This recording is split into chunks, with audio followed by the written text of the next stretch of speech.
My 8-year-old put a teenager in the hospital, and the judge asked for her advice. I was reviewing quarterly reports when my phone started buzzing incessantly.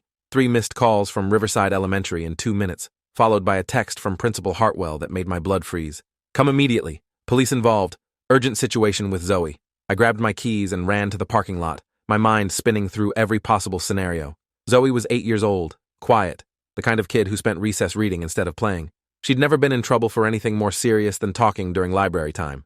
The drive to school took 15 minutes that felt like hours. When I pulled into the parking lot, I saw 3 police cars and an ambulance, its lights flashing but sirens off. My stomach dropped as I walked through the front entrance, trying to control my breathing and failing completely. The receptionist's expression told me everything before she spoke. That practiced look of professional concern mixed with something that might have been fear or disbelief. She directed me to the principal's office without making eye contact, and I could hear multiple voices arguing down the hallway before I even reached the door. Principal Hartwell stood when I entered, her face pale as she gestured to a chair. I remained standing because sitting felt like accepting whatever nightmare was about to unfold. Across from her desk sat a woman I recognized from school events, Mrs. Blackwood, whose son Connor was in high school. She was clutching a tissue and glaring at me with pure hatred. Mrs. Blackwood spoke first, her voice shaking with barely contained rage. She informed me that my daughter had viciously attacked her 16-year-old son during lunch recess, causing injuries severe enough to require surgery and potentially permanent nerve damage. She added that Connor was an honor student and star athlete who'd never done anything to provoke such violence from a child. The words hung in the air like accusations, and I felt my knees weaken before I forced myself to stay focused. "Where is Zoe?" I asked, my voice coming out steadier than I felt. Principal Hartwell explained that she was in the counselor's office being evaluated, and that's when Officer Valdez stepped forward from where he'd been standing by the window. He was middle-aged with kind eyes, but his expression was grim as he explained that based on the severity of the injuries and witness statements, he would need to take Zoe to the station for processing. Processing. The word hit me like a physical blow, fingerprints and photographs and my 8-year-old daughter being treated like a criminal. Mrs. Blackwood started talking again, describing how Connor had been eating lunch peacefully when Zoe had apparently attacked him without warning, striking him with something hard enough to fracture his skull and cause a concussion. She pulled out her phone and showed me a photo of Connor in a hospital bed, his head wrapped in bandages, his face swollen beyond recognition. But something didn't make sense. Zoe weighed maybe 55 pounds and had never shown any signs of aggression. I asked if I could see my daughter first before we discussed anything else. Principal Hartwell nodded, leading me down the hallway while Officer Valdez followed at a respectful distance. Mrs. Blackwood stayed behind, but I could feel her hatred boring into my back. The counselor's office smelled like vanilla and old books. Zoe sat in an oversized chair with her legs drawn up to her chest, looking impossibly small. Her right knuckles were scraped raw, dried blood visible in the creases of her small fingers. When she looked up at me, I saw something in her eyes I'd never seen before. Not fear or guilt, but a kind of cold determination that made her look older than her 8 years. The school counselor, Ms. Rivera, pulled me aside and whispered that Zoe had refused to explain what happened, just kept asking if Sammy was okay. I had no idea who Sammy was or why Zoe would be more concerned about some other child than the fact that she was about to be arrested. I sat down next to my daughter and took her uninjured hand, asking her as calmly as I could manage to tell me what happened. She looked at me with those suddenly ancient eyes and said 5 words that changed everything. "Connor was hurting little Sammy, Dad." My breath caught in my throat. Sammy Fletcher was a 5-year-old with autism who attended the school's special needs program. He was nonverbal and had severe sensory processing issues that made him vulnerable to overstimulation and meltdowns. Zoe explained in her small voice that she'd been reading under the big oak tree when she heard crying coming from behind the maintenance shed. When she went to investigate, she found Connor and 2 of his friends surrounding Sammy, who was on the ground rocking back and forth and making the distressed sounds he made when overwhelmed. Connor was filming with his phone while his friends threw pebbles at Sammy and laughed. I felt rage flash through me so intense I had to grip the chair arms to stay grounded. Zoe described how she'd told them to stop, but Connor had just laughed and said something about getting content for his social media. He'd then deliberately poured his chocolate milk over Sammy's head while still filming, causing the little boy to have a complete meltdown. Sammy had started hitting himself in the head, which only made the teenagers laugh harder. That's when Zoe had apparently picked up a rock from the ground and thrown it as hard as she could at Connor's head. The rock had struck him in the temple with enough force to drop him immediately. She'd then helped Sammy get cleaned up and walked him back to his classroom before anyone found Connor unconscious behind the shed. The counselor's office door opened and Officer Valdez stepped in, his expression apologetic as he explained that he needed to take Zoe to the station now. I found myself saying wait, asking if they'd checked Connor's phone for the video Zoe mentioned. The officer looked confused, said no one had mentioned any video, and I explained what Zoe had just told me while he took notes with increasing interest. Principal Hartwell appeared in the doorway, asking what the delay was, and I repeated Zoe's story, while she listened with growing concern. She admitted they'd only talked to Connor's friends, who all claimed Zoe had attacked without provocation, and no one had thought to check on Sammy or look for video evidence.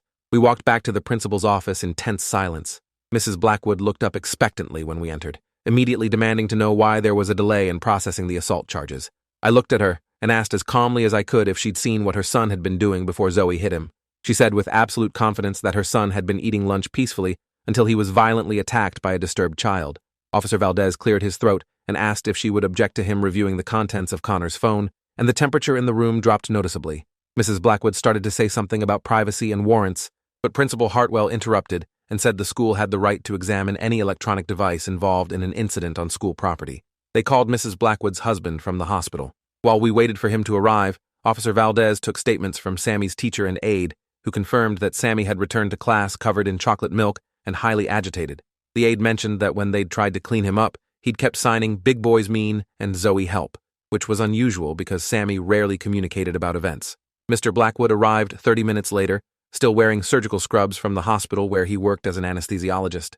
He looked exhausted and worried until he saw the setup in the principal's office, then his expression hardened into professional anger.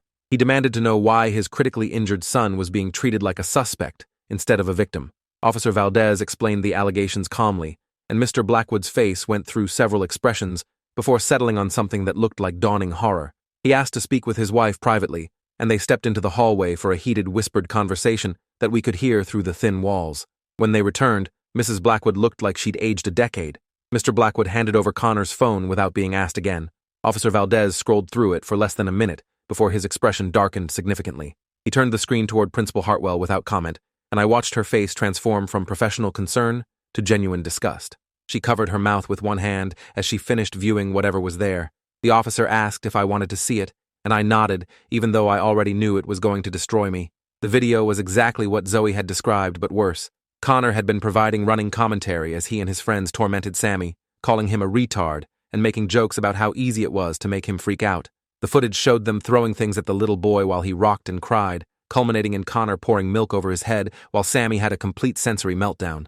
The video was 4 minutes and 23 seconds long, and by the end I was shaking so hard I had to sit down.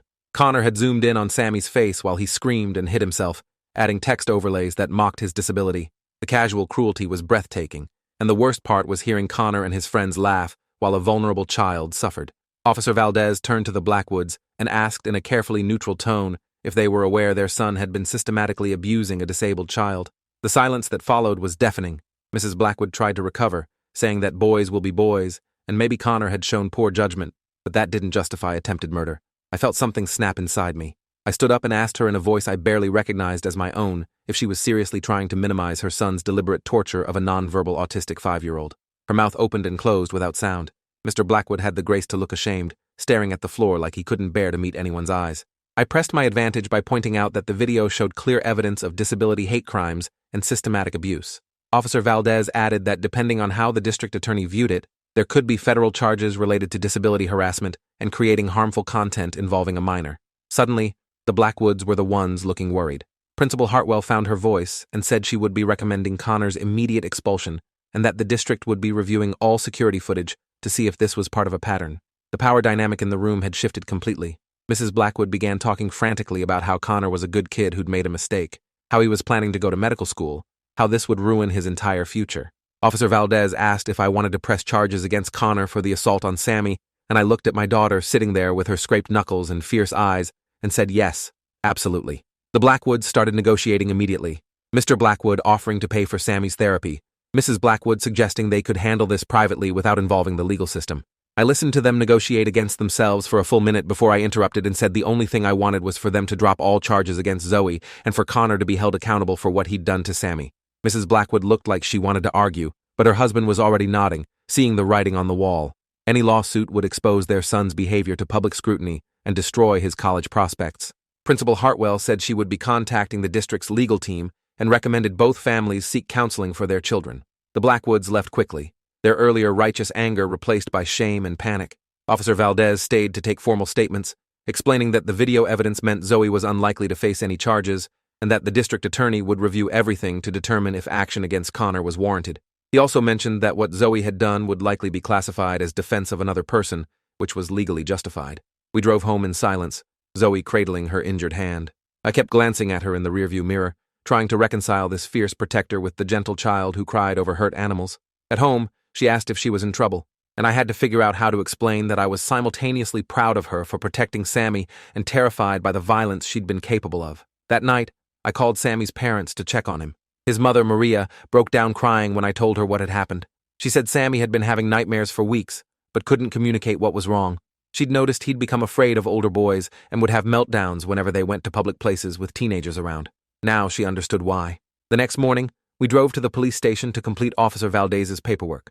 He met us in a family-friendly interview room and asked Zoe to tell her story one more time on the record. She went through it calmly, her voice steady as she described finding Sammy being tortured and making the split-second decision to act. Officer Valdez told her that protecting people who couldn't protect themselves was one of the most important things anyone could do. He explained that the district attorney had reviewed the video evidence and decided to pursue charges against Connor for assault, harassment of a disabled person, and creation of exploitative content involving a minor. The charges were serious enough that Connor would likely face juvenile detention and mandatory counseling. Plus, his college applications would be affected by his criminal record. We left the station with assurances that no charges would be filed against Zoe. I took her for pancakes on the way home, and she ate quietly while I tried to process everything that had happened. She asked if Connor would be okay, and I was struck by the fact that she was concerned about the teenager who had tormented Sammy. I explained that his injuries would heal, but the consequences for his actions would last much longer. My phone rang as we were finishing breakfast. It was an unknown number that turned out to be Judge Catherine Russo from the juvenile court system. She asked if we could meet to discuss Zoe's case, and I agreed, curious about what a judge could want with an 8-year-old who wasn't being charged with anything. Judge Russo's chambers were lined with law books and family photos. She was a woman in her 60s with kind but shrewd eyes who'd clearly seen everything in her decades on the bench. She asked Zoe to sit across from her and explain what had happened in her own words. Zoe went through the story again, and Judge Russo listened intently, asking thoughtful questions about Zoe's decision-making process. When Zoe finished, Judge Russo leaned back in her chair and studied my daughter for a long moment. She said she'd been reviewing juvenile cases for 25 years and had rarely seen such clear moral reasoning in a child. She asked Zoe why she'd chosen to throw the rock instead of running to get help, and Zoe explained that by the time she found a teacher, Connor might have hurt Sammy worse or posted the video online. Judge Russo nodded slowly and said that kind of split-second ethical decision-making was something they tried to teach in law school, but rarely succeeded. She pulled out a legal pad and asked if she could ask Zoe some questions about fairness and justice. For the next hour, she posed hypothetical scenarios to my 8-year-old daughter, who answered with a clarity and moral consistency that seemed to fascinate the judge. Finally, Judge Russo set down her pen and looked at me. She said that in her experience, most adults struggled with the ethical complexities that Zoe had navigated instinctively. She asked if Zoe would be interested in participating in a youth advisory program she was developing, where children could provide input on juvenile justice policies from a peer perspective. Zoe's eyes lit up at the idea, and Judge Russo explained that the program would meet monthly to discuss fairness in schools, bullying prevention, and how to help kids who were different or vulnerable. She said Zoe's perspective would be valuable because she'd demonstrated both moral courage and practical wisdom in an impossible situation. 2 weeks later, Connor was formally charged and entered a guilty plea as part of a deal that included intensive therapy, community service at a special needs facility, and a suspended sentence that would be expunged if he completed all requirements. The video evidence was so damning that his attorney had advised him not to fight the charges. Meanwhile, Zoe started attending Judge Russo's youth advisory meetings. She was the youngest participant by several years, but her insights about protecting vulnerable children led to new anti-bullying protocols being implemented across the school district. Judge Russo told me privately that Zoe had an intuitive understanding of justice that was remarkable in someone so young. The school district made significant changes following the incident.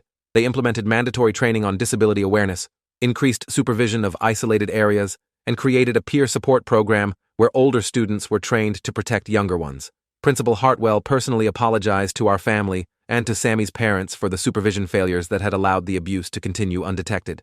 Sammy's parents sent us a card thanking Zoe for protecting their son. Inside was a drawing Sammy had made showing 2 stick figures, one small one helping a smaller one, with the word friend written in shaky letters. Maria Fletcher called to say that Sammy's nightmares had stopped and he'd started using sign language to ask about Zoe Nice during his therapy sessions. Officer Valdez stopped by our house a month later to check on how Zoe was processing everything. She showed him the advisory program materials Judge Russo had given her, explaining how they were working on making schools safer for kids like Sammy. He told her that most adults never developed the courage to stand up for others the way she had, and that her actions had probably prevented other children from being victimized. The media picked up the story when Connor's sentencing was finalized, but they kept the children's identities protected. The headlines focused on the juvenile justice system's response to disability hate crimes and the role of bystander intervention in protecting vulnerable populations. Judge Russo was quoted extensively about the importance of moral education and the potential for restorative justice in cases involving young offenders. 3 months after the incident, I got a call from Dr. Sarah Kellerman, a child psychologist who specialized in moral development. She'd heard about Zoe's case through Judge Russo and asked if she could interview Zoe for a research study on ethical decision-making in children. She was particularly interested in how young children processed complex moral scenarios involving competing loyalties and immediate physical intervention. Zoe agreed to participate, and Dr. Kellerman spent several sessions with her, using art therapy and hypothetical scenarios to understand her thought processes. She told me afterward that Zoe demonstrated what researchers called exceptional moral precocity, the ability to make sophisticated ethical judgments typically seen only in much older children or adults. Dr. Kellerman asked if she could follow Zoe's development longitudinally, studying how early moral courage translated into leadership abilities over time. She explained that children who intervened to protect others often went on to careers in law, medicine, or social justice, and she was interested in documenting that pathway. Judge Russo invited our family to attend Connor's final hearing, where he was completing his community service requirements. Connor had spent 6 months working with special needs children and their families, and his supervising therapist reported that he'd shown genuine remorse and understanding of the harm he'd caused. Connor asked to speak to Zoe directly, and she agreed. He apologized with tears in his eyes, telling her that working with disabled children had taught him how wrong he'd been and how much damage his actions could have caused. He said he understood why she'd had to stop him and that he was grateful she'd prevented him from hurting Sammy worse. Zoe listened seriously and told him she hoped he'd keep helping other kids who needed protection. Judge Russo used Connor's case as a model for other juvenile offenders, implementing mandatory disability sensitivity training and victim impact programs. She credited Zoe's insights with helping design interventions that actually changed behavior rather than just punishing it. The youth advisory program Zoe participated in became a permanent part of the court system. Years later, when Zoe was applying to law schools and writing essays about formative experiences, she would tell the story of the day she hospitalized a teenager and a judge asked for her advice. She'd write about learning that protecting others sometimes required difficult choices, but that understanding right from wrong was only the beginning of doing justice. She'd describe Judge Russo's mentorship and how it had shaped her decision to pursue disability rights law, specializing in cases where vulnerable people needed advocates who understood both courage and consequence. And she'd include a photocopy of the letter Sammy's parents had sent, the physical reminder that sometimes the most important battles are fought by the smallest warriors who refuse to let cruelty go unchallenged.